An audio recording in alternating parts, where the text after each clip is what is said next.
আজ রাতে আমি খাবার জন্য পরোটা বানিয়েছি। প্রথমে লবণ, ময়দা আর পানি নিয়ে ভালোভাবে মেখেছি।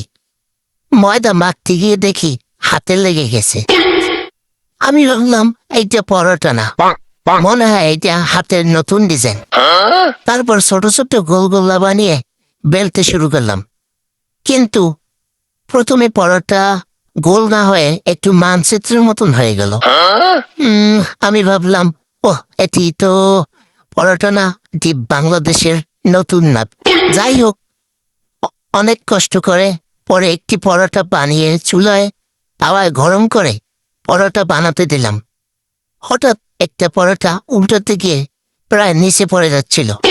আমি তাড়াহুড়ো করে ধরে ফেললাম আর বললাম, আরে ভাই, এত তাড়া কিসের? এখনো তো পরোটা খাওয়া বাকি।